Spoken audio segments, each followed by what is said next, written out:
welcome back to episode 2 of my budget sled build. This is my 22 Summit Expert. I've had this sled for 2 years now. I bought it at a year old. Being a year old, I saved a ton of money on it. I've just kind of like maintained it and built it up from there. So to get this thing dialed in the way I wanted to, I'll show you some of the things that I did.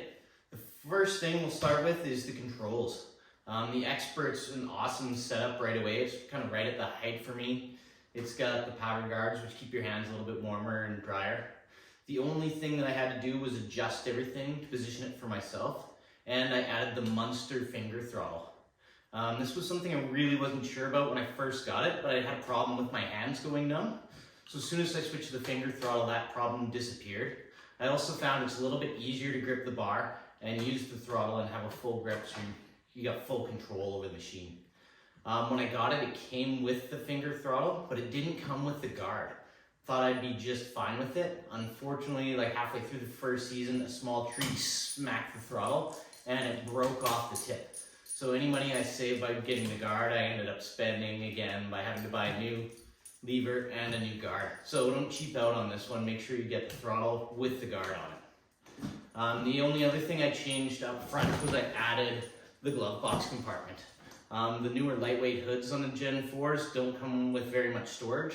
So this just takes up the front and gives you more storage. I put a toque in here, a pair of goggles, and this is also where I keep my phone. It's nice and handy so I can whip it out and take pictures whenever I need to.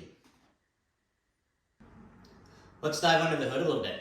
One of the cheapest, easiest ways you can lose some weight on your sled is to get rid of the stock can.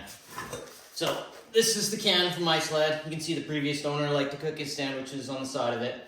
But this thing is massive and it's heavy. So first thing you gotta do is get rid of that.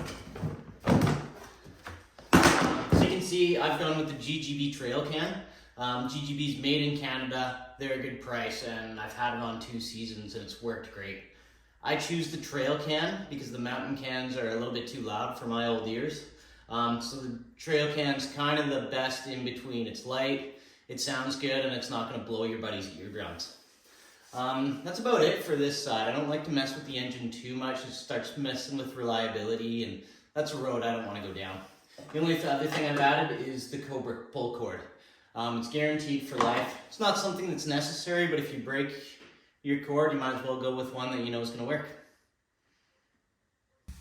So over on this side, clutching is one of the more common things you can do to gain a little bit extra performance out of your sled. I've done it on past sleds, but the Gen 4 has been pretty good for me, so I haven't messed with that much.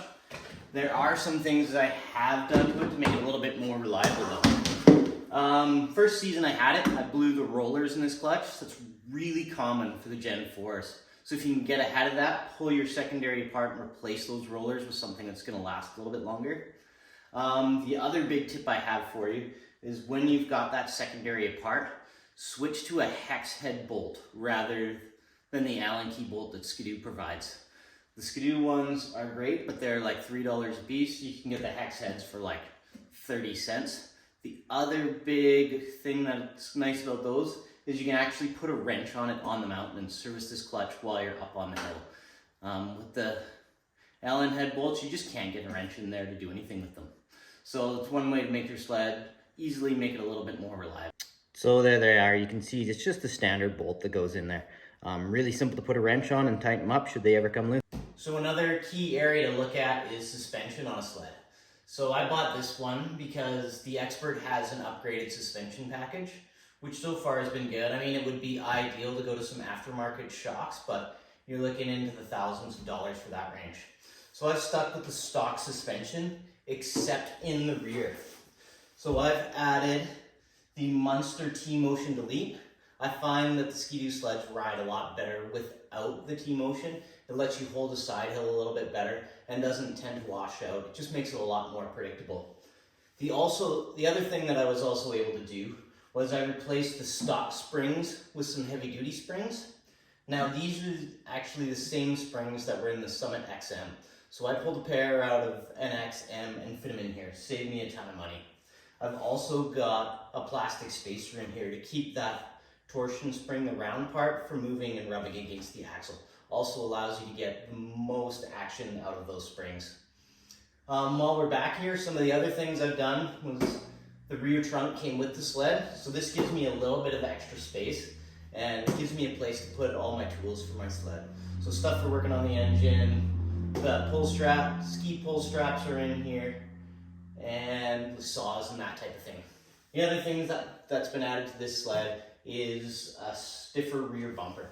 The previous owner had put that on so they could carry skis and snowboards on a rack on the back and they didn't want to worry about bending the tunnel. Thanks for tuning in. We went through the controls, the suspension, clutching, and exhaust. Kind of found a few ways to get a little bit of extra performance and make the sled a little bit more reliable. Come join me for the next episode. We're actually going to start doing some work and preparing for this upcoming season. I've got some panel repairs that I'm going to show you how to save a little bit of money and kind of upgrade while you're at it. And then the episode after that, we're actually going to get into some wrenching and add a little bit more performance to this thing. So stick around and follow the rest of the series. Thanks.